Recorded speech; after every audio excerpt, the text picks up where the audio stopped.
Australia's biggest business is blood. And not very many people know that.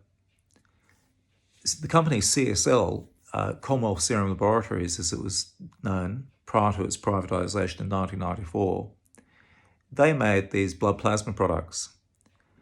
And we also had, the Australian Red Cross Lifeblood, they had some blood plasma that they made as well. And but CSL made these mass-pooled factor VIII treatments that were used by people with the bleeding disorder haemophilia. And they would make up those that factor VIII treatment from blood that had been sourced from the Australian Red Cross Lifeblood, and also from CSL mixing in imported foreign blood plasma. And that was a cocktail, a recipe, a formula for disaster. Actually, you can't really call it disaster. You can call it the most reckless decision humanly imaginable. And I think that's why you've had this major cover-up, because there's so much money involved. I think that's why I've had, been told that. I've made a statement to this infected blood inquiry over in the UK, and I was told by someone fairly credible that this was years ago, that if I kept on bringing the numbers out of the amount of people that have been infected by the scandal, I was going to be bumped off. And I actually had friends who were in the police force at the time, still do. And one of them was very senior, and I actually had to go to them and say, look, what does one do in a scenario like this? What one does is just keep on living their life. And, we're not here doing anything that should mean that we should be subject to any sort of threats or bad things. Infected blood is something that's now spoken about freely in places like the United Kingdom. There's no one goes to prison over there for talking about it. No one is censored over there for talking about infected blood. They've got their largest ever legal inquiry, for goodness sake. But in Australia, we've been censored heavily. And sometimes I think that's because they confuse us with their the COVID stuff, a lot of that. So the thing that I just cannot get over is that you've got these companies, and you've got the Australian Red Cross Lifeblood. They've infected thousands and thousands and thousands of people. They've killed thousands and thousands of people, and they still haven't told the public. They still haven't come clean. They still haven't. And it's all these years later, but there's still people who are apparently getting infected now. We've been approached by someone saying that they believe they were infected with hepatitis C, which has left them with cirrhosis of the liver. And they said that it happened in 2018 from a tainted blood transfusion. Okay? And given the fact that the Australian Red Cross have not been candid with us about so much of this scandal, who's to know what is really going on? But what I can tell you is that I'm in disbelief. Every day I'm in disbelief. I've never got used to this. I've been doing it here for 30 years and never got used to it. Every day I talk to victims from our group, and I hear new injustices against them. How would you feel, for example, and I mentioned this earlier in this shorter video, but let's give you the fuller version.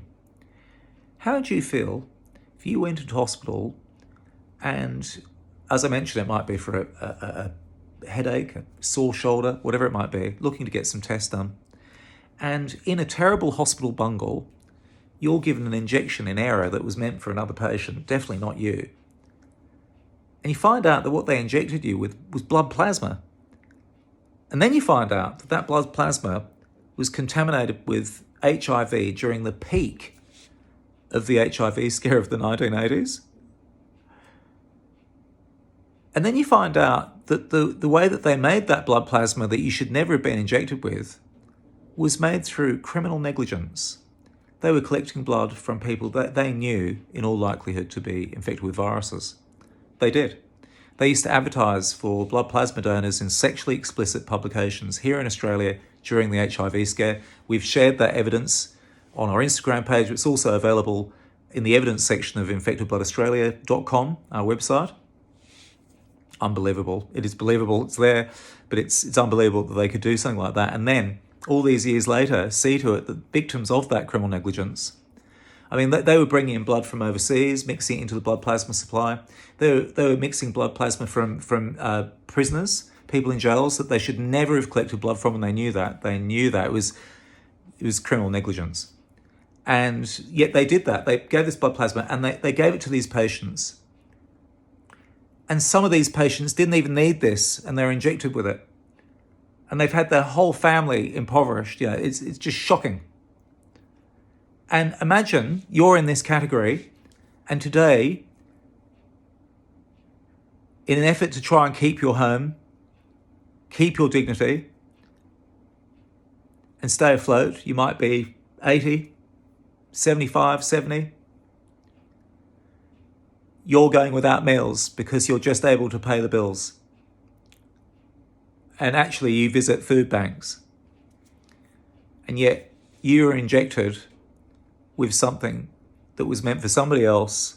It wasn't meant for you. It was a hospital bungle. It turned out what you're injected with was blood plasma.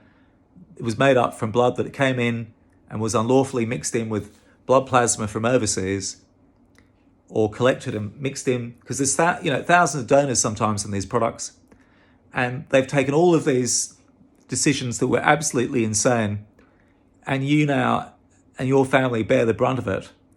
And you know what? Australia and the Australian government says, well, there may have been identical scandals all around the world, but guess what? This is Australia, and we do cover-ups. Oh, we say that we're, a first world country, and we say that we care about human rights, and we say that we care about, the little people, the people doing it tough. And I think most Australians do feel that and will help. But for some reason, there's a disconnect with our government, no matter which political party's in power. Okay, you can't just blame the Liberal Party or the Labor Party. Both have been really bad on this issue. Labor have been very bad at times. Oh, yes, they have. They've got a real case to answer. But it's the Liberal Party. Look what they did. They've had people that were knowingly infected with contaminated blood have to visit food banks. Wow. Is anyone from overseas able to watch this video? If you're watching, it's 9 minutes in. Can you believe this is really happening? We've got thousands of Australians in this situation. There's no help. There's nothing. It's incredible. I didn't expect to be in this situation. But here I am because I can't believe it. I can't walk away. Okay? Can't walk away from this. Because, what's there to walk away to? There's nothing. This is hell on earth. Okay? And my conscience can't do it. I can't walk away when there's members of our group who are now, telling me they're in the final parts of their life and they're visiting food banks and they were injected with blood plasma that they should never have been given, and that blood plasma is infected with HIV. It's not good enough, Australia. I need your help. If you watch our videos, if you've ever watched them, if you've ever supported us, if you've signed the form for our Royal Commission, I thank you very much. And I've got to tell you this, we need your support now more than ever because, this is it. We can't take anymore. It can't go on. Okay, it's basically... If we can't get a government to help us, a government to investigate, if we can't do this in Australia, then we can go to the police. And I've mentioned that that's what's going to happen. That is what's going to happen. I've told my lawyers, I've told the lawyers, we're going to go through the court system. We're going to sue. We're doing all of that as well. As you know, the court system in Australia takes time. But there's criminal evidence here. The fact that people were given blood plasma that came from sources that it should never have come from, and the fact that they're not being helped, and the fact that their health is deteriorating, their families have been subjected to poverty and discrimination, and they're having to visit food banks is criminal. Sorry, criminal. And what's happened to haemophiliacs in Australia? I've proven with my evidence to this UK infected blood inquiry that Australian haemophiliacs were knowingly infected. 1,400 Australians were killed, haemophiliacs. And there's survivors in our group.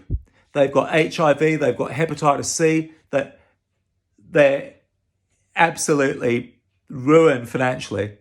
and they're on their last legs physically, and they can't get any assistance.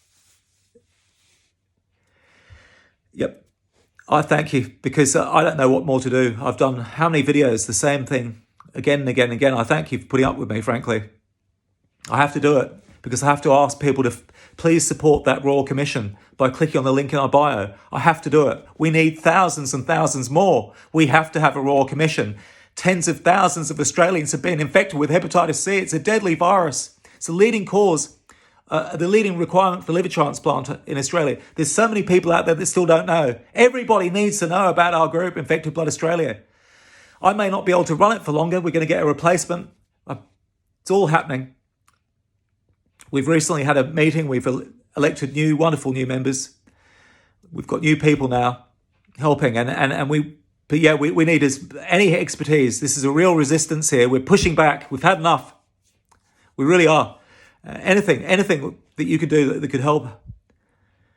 Why do we have elderly Australians who are criminally injured, criminally harmed? Why do we have them having to visit food banks in this day and age? How can we quickly change that? I'd be interested, if you follow our videos, be interested, any tips? How can we change that today? How can we change these people's situation today? As soon as possible, no more delays. All they've had is delays. They spend decades. There's no more time. Thank you for listening.